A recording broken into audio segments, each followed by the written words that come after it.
श्रीमते निगमान्त महादेशिकाय नमः। जयत्याश्रित संत्रास द्वांद्व विध्वंस समोदयः प्रभावान् सीतया देव्या परमव्योम भास्करः।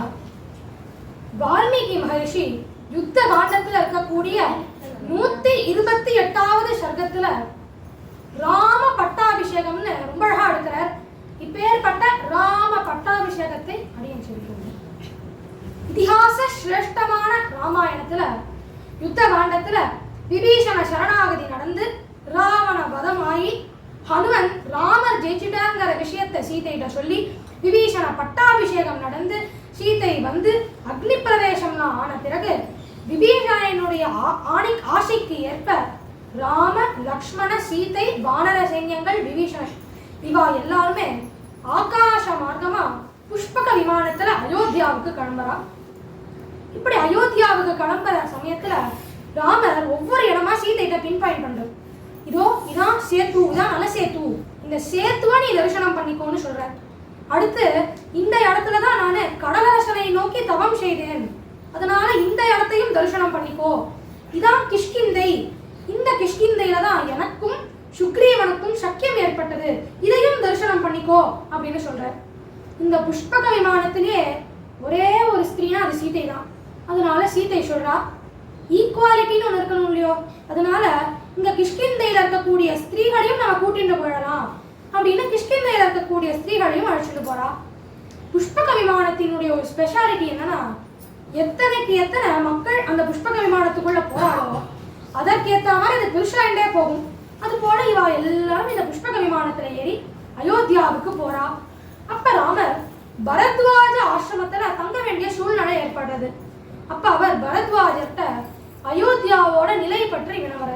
அதற்கு பரத்வாஜர் சொல்றாராம், பரதன் ஒருவன் மட்டும் உங்களை நினைச்சு கஷ்டப்பட்டு இருக்கார், பரதனை தவிர்த்து பாதுகாதேவியோட ராஜ்யத்துல எல்லாரும் சௌக்கியமா இருக்கா அப்படின்னு சொன்ன உடனே ராமர் ஹனுமனை கூப்பிட்டு திருவடி எக்ஸ்பிரஸ பாக்குறாராம். நேரா நீங்க போய் பரதனை பாருங்கோ, பரதனை பார்த்துட்டு இந்த மாதிரி நான் வந்துருக்கேன்னு சொல்லுங்கோ.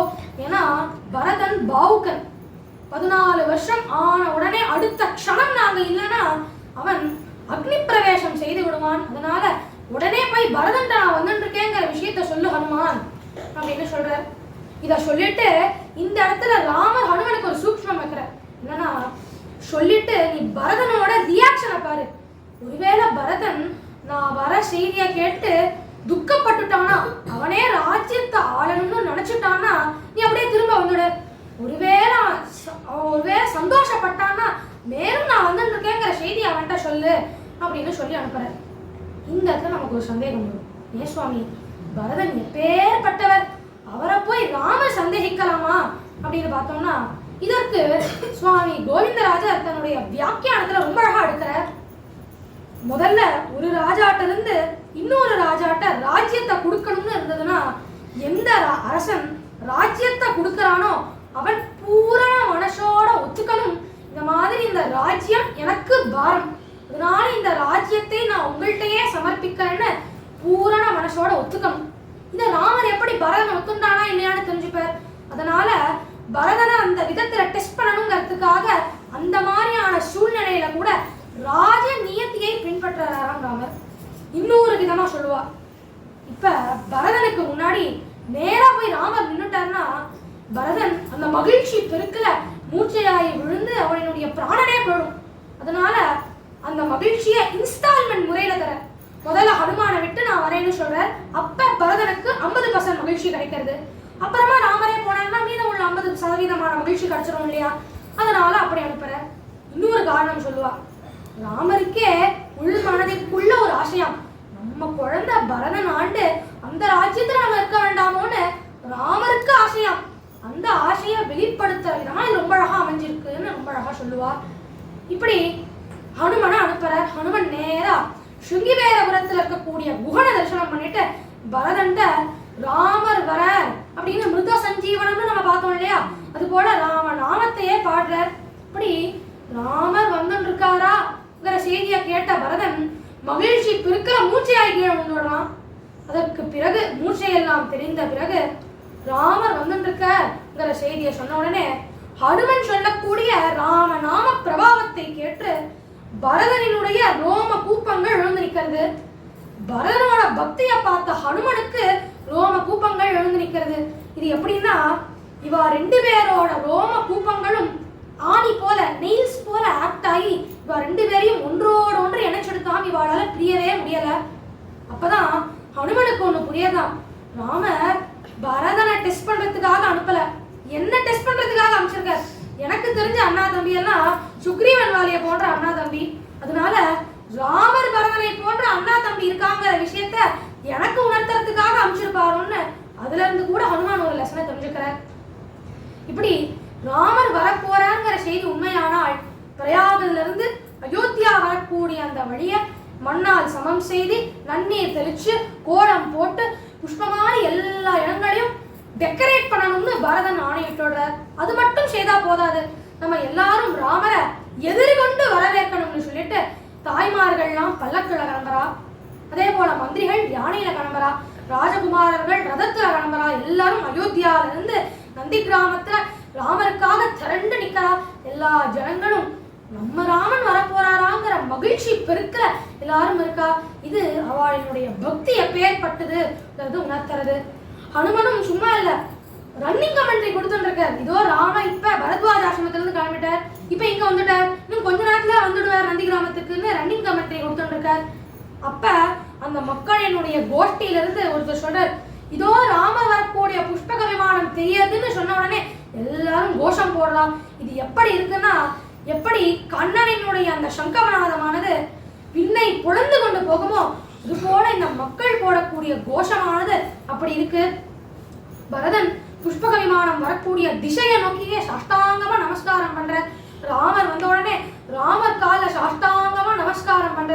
ராமர் பரதனை தன்னுடைய தொடையில அமர வைக்கிறார். அப்புறமா ராமர் அன்னைமார்கள்ட்டையும் வசிஷ்டர்ட்டையும் ஆசீர்வாதம் வாங்கிக்கிறார். எங்க பார்த்தாலும் பாசம் வெளிப்படுறது. இதை பார்த்த சுக்ரீவனும் விபீஷனும் நினைச்சுக்கிறானாம், நம்ம வம்சாவளியில அண்ணா தம்பி இப்படி பாசமா இல்லையேன்னு அவ 2 பேரும் வருத்தப்படுறா. இப்படி இந்த ராவணன் குபேரன்ட்ட இருந்து சீஸ் பண்ணதுதான் இந்த புஷ்பக விமானம். அதனால ராமர் இந்த புஷ்பக விமானத்தை மீண்டும் குபேரன்ட்ட கொடுக்கிறாருன்னு இந்த இடத்துல இருக்கு. ராமரும் சரி லக்ஷ்மணனும் சரி 14 வருஷமா ஷவரம் ஷேவிங்கும் பண்ணிக்கல, ஹேர் கட்டும் பண்ணிக்கல. அதனால ஜடா முடியுமா இருக்கா. அதனால இவளுக்கு ஷேவிங் பண்ணி ஹேர் கட் பண்ணி ராமர் பட்டு பீதாம்பரம்லாம் கட்டிக்கிறார். சீத்தையும் சர்வாலங்கார பூஷிதையா பட்டு புடவை கட்டிக்கிறார். இப்படி இவ 2 பேருக்கும் மாக்க போராடுறது.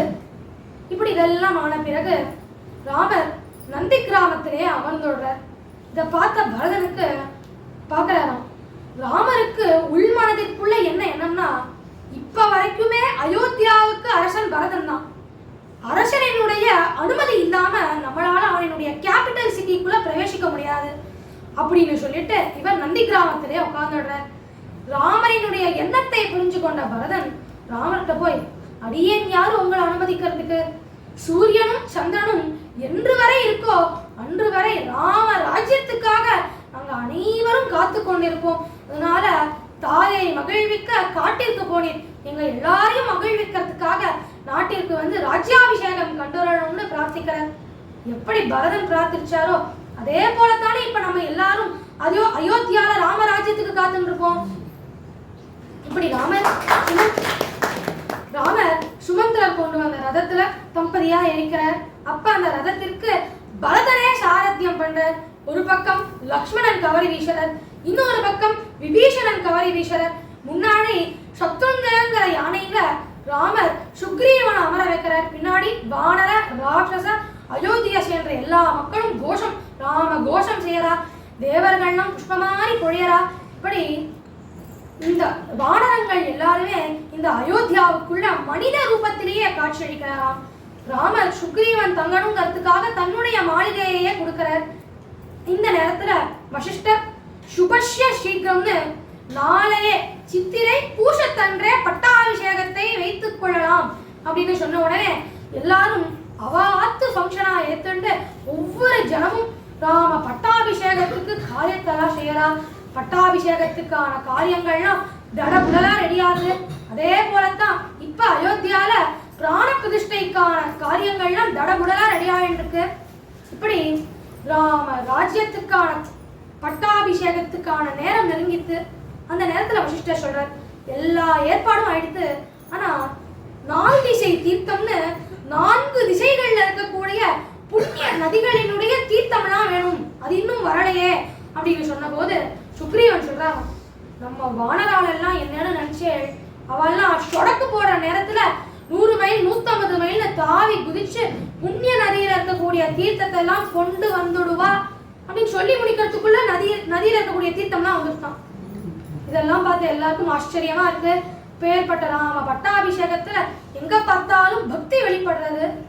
விபீஷணன் அவன் ஒரு விதமா பக்தியை வெளிப்படுத்துறாரு. எப்படின்னா, இவ்வளவு நாட்களா ராமரினுடைய அந்த அனுபவம் நமக்கு கிடைச்சிருச்சு, ஆனா இந்த அயோத்தியை சேர்ந்த மக்கள்லாம் ராமரை இப்படி 14 வருஷமா தரிசனம் பண்ணக்கூடிய பாக்கியமே இல்லை இல்லையா, அதனால அவள்லாம் அனுபவிக்கட்டும் அப்படின்னு விபீஷணர் ஒதுங்கி வந்துடுறார்.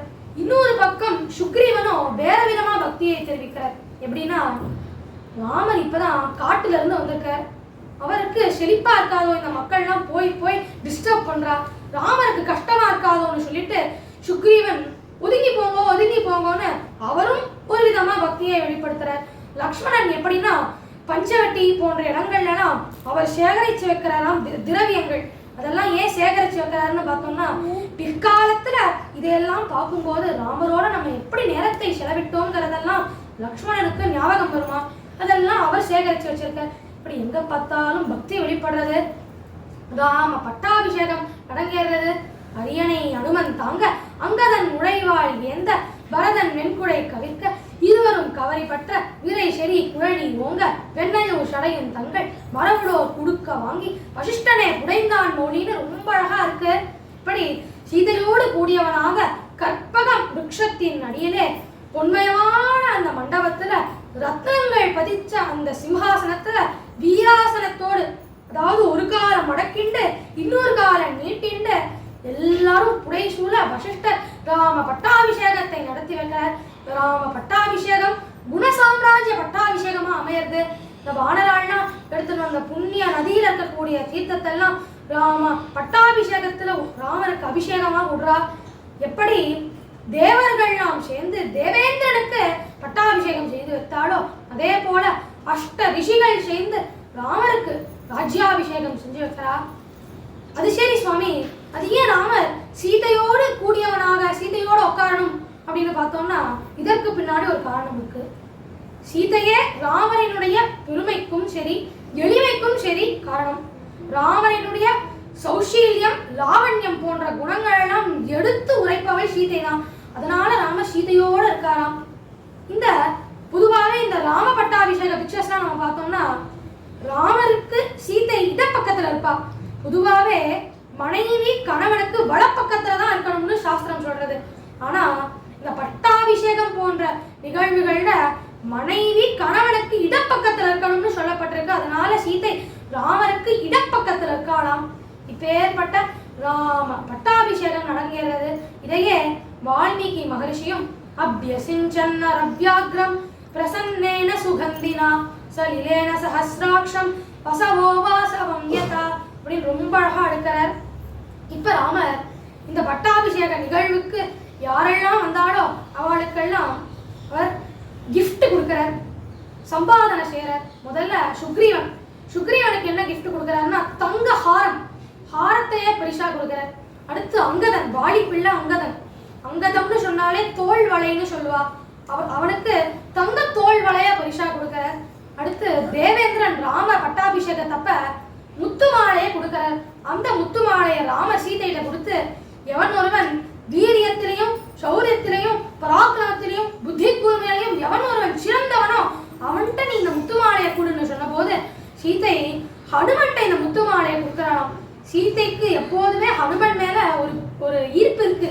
இதை நம்ம சுந்தரகாண்டத்தப்பையும் சரி யுத்தகாண்டத்தினுடைய முடிவுல ராமர் ஜெயிச்சப்பையும் சரி நம்மால பார்க்க முடியும்.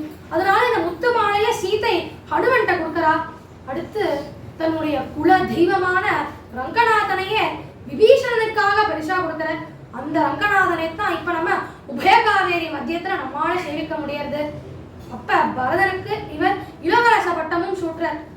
கைகேயி பரதனுக்கு இந்த ராஜ்யம் கிடைக்காதுன்னு சொல்லிட்டு தானே ராமரை 14 வருஷம் காட்டிற்கு அனுப்பிச்சா. ஆனா ராமர் அப்படி இல்லைங்கிறத அப்படின்னா ராமனினுடைய மேக்னானிமிட்டி எப்பேற்பட்டதுங்கிறத இந்த ஒரு காரியம் மூலமா நம்மளால தெரிஞ்சுக்க முடியும். இப்பேற்பட்ட இந்த ராம ராஜ்யத்துல துர்மரணம்ங்கிறது கிடையாது. எந்த ஒரு விதமான மிருகங்கள்னாலையும் மக்களுக்கு தொந்தரவே கிடையாது. அதே போல எல்லாரும் தர்மத்தை பின்பற்றினார்.